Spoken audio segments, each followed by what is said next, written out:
The package from your pen pal appears again. You've been wondering when it was going to show up. It has been months since you last worked on it. Hopefully, your friend has made the final modifications you require. You'll have to mail it soon so it reaches Joan in time. Hehe.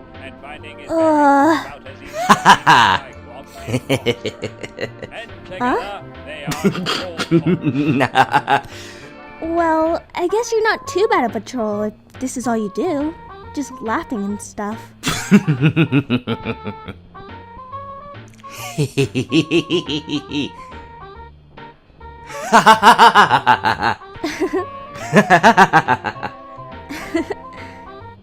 Joan, why would you laugh at a blind boy? You have no idea how much you disgust me. You're a total disgrace to the field of ectobiology. If we ever meet, I'm going to cut your throat and listen to you bleed while I smell you die. You think it's time to change your chum handle. To what, though? Gotta be something they'll never suspect. What was that thing he said you were a disgrace to? You kinda have a hard time reading shitty leak speak in spite of your awesome hacker cred. There isn't a moment where they're not both at each other's throats. It's going to take a miracle to find... PM, follow the agent. You have followed the authority regulator into enemy territory. It is a risky move, and this dark palace makes you very uncomfortable, but it is imperative you press on and recover that parcel. You have brought along a parking citation. If confronted, you will say you are only here to deliver payment and leave. You have no idea where you're going. You are too nervous to ask anyone. You take a turn somewhere and find an especially regal-looking red carpet. You wonder where it could possibly lead.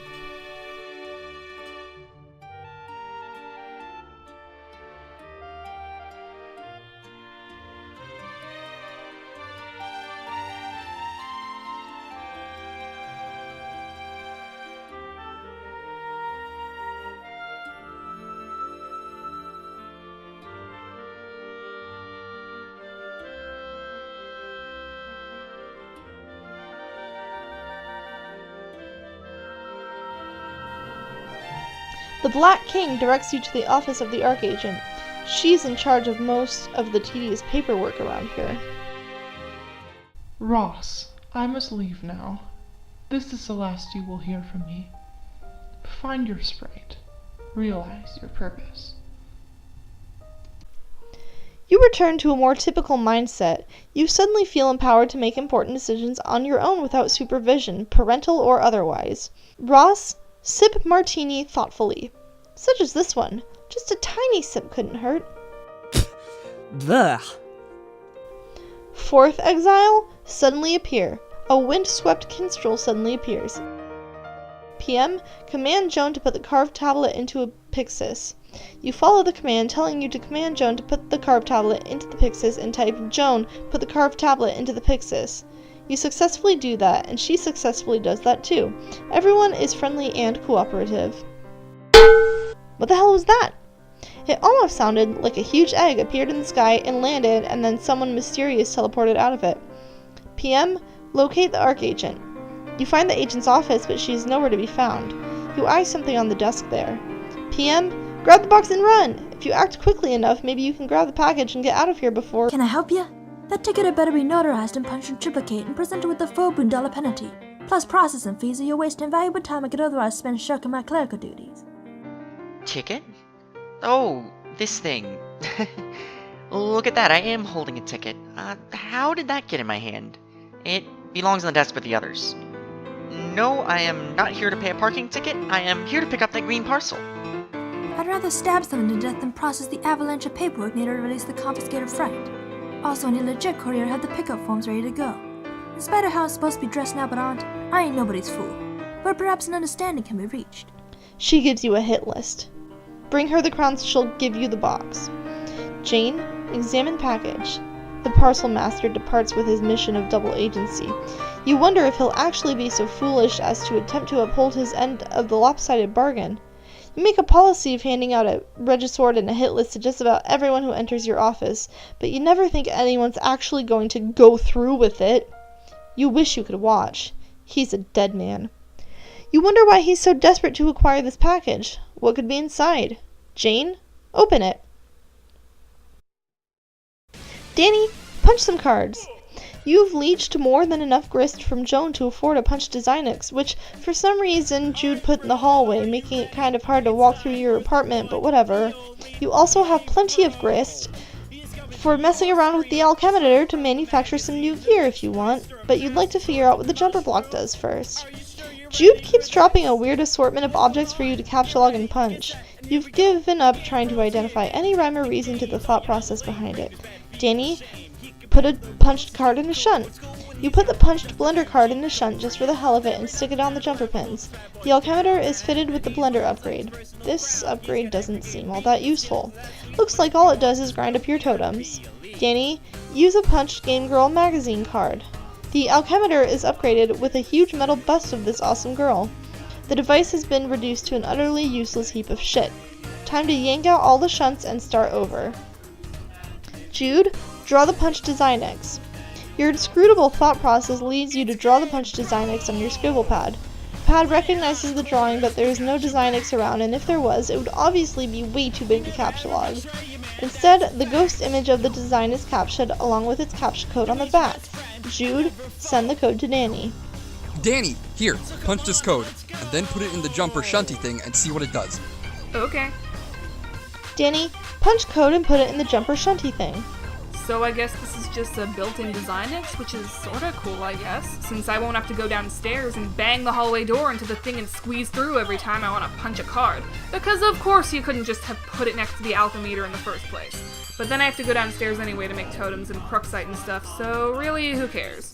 Well, I think this is the only way to consolidate all the gizmo features. Hang on, I'll give you more codes. Jude, draw the hollow pad.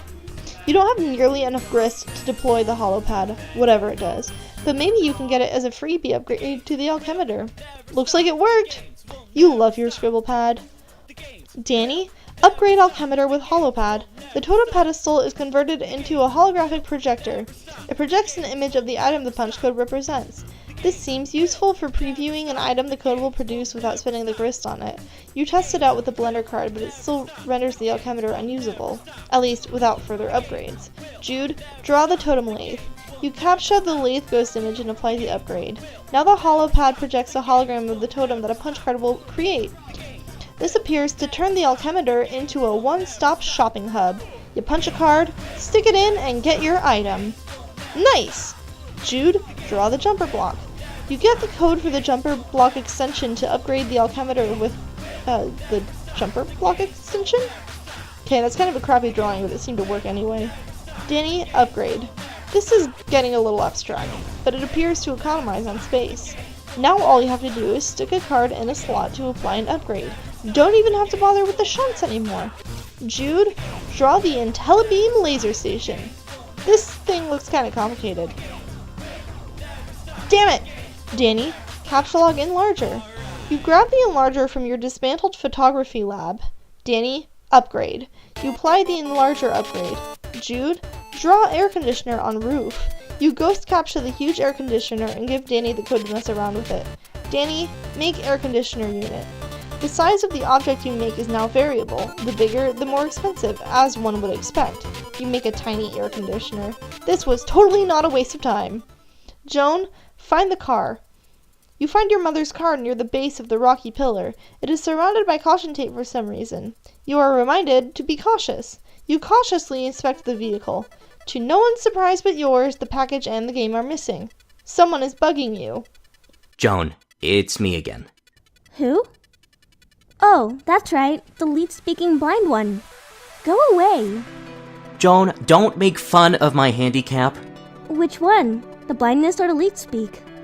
I am sensitive about both. Sorry. You can make it up to me by letting me help you. Wow, you drive a hard bargain. But no. Before you keep typing more stupid O's into that word, just listen and do what I say. You know you're going to eventually anyway, because you're a nice girl and kind of a total weenie pushover. Yeah, well, you're a huge... Oh man, whatever. What do you even want? I'm motivated by self-interest to help you advance more quickly. because I've got your whole adventure right here in front of me. Do you have a braille screen or something? Shh. Anyway, the point is, it's long and boring, and you could stand to skip some steps. I don't really understand. So you can see my huge future there, right? By just like scrolling around on some computer thing that lets you pick what time to talk to me? How can you be bored by my long, boring future? Why don't you just scroll around to wherever you want like the other readers are doing? Okay, I can do that, and I am. I guess what I really mean is, I just want to mess with you. Oh, okay. That sounds really good and helpful. I mean, mess with the timeline. My friends all think you can't really change anything, that your timeline where chat hopping around is set in stone, no matter what we say and when we say it. And they're probably right, but I don't care. I want to mess with it and taste what happens. Sounds dumb. But if it means you're going to help me, then go ahead and help me, I guess. Let's get you to the gate first. It's not far. I sniffed out a map of your planet. Whoa! You got a map? Where'd you get it? Joan, we're much better than you in every respect. It's ridiculous. Can I have it? It's huge and mostly irrelevant. Here, let me draw you a small section of it showing where to go. Okay. This is the worst crap I have ever seen. What am I looking at here? It's the best I can do! Okay, sorry, but it's useless. What's with these colors? I picked the ones that smell nice. Couldn't you just, like, crop the world map? I thought you guys were the best. Shut up! My map is fine. Look, it's not even that far away. I'll lead you to it. It's a big pipe. You jump in, the wind will take you to the gate. It's a shortcut. You mean the breeze? Yeah, whatever. Let's get moving, Joan. Are you ready to fuck up the timeline? Ross, Strife. Ross, knit the scarf. Ride the ogre. I'm building up your house. By the way, why do you live in this weird compound? Do you host East European industrial raves? Never mind. The point is, I'm out of grist, so if you're done whipping that ogre like a rented mule, maybe you could convert it into a grist windfall? Right now? The spoils would sink. I don't know. Beach the thing first, I guess? Unless you were planning on sailing that ogre down the Mississippi with a runaway slave. And then what? What do you mean? You kill it. Release a shitload of grist, maybe take one of your needles and puncture the base of its skull. Does it even have a skull or a brainstem? Can you find out? That sounds malicious. What? But you just rigged the thing with an edible harness and rode its torso like a log flume ride down a magical rainbow. That was self-defense. Murdering a wounded behemoth in its sleep strikes me as unseemly. This is bullshit. It's an unfeeling monster. Who gives a fuck? Maybe you could replicate a pillow I could use to smother it, make it a clean hit. I would use one of mine, but they've all mysteriously gone missing. Wow, fuck. Okay, you can either kill it for the loot or wait a couple hours for Gristtorrent to steal more of Jones. But then again, I'll be pretty busy in a couple hours, so make up your mind. Does Joan know we've been sapping her grist yet? No, but she's still got a ton, so screw her. Hold on, someone's messaging me. Yeah, me too.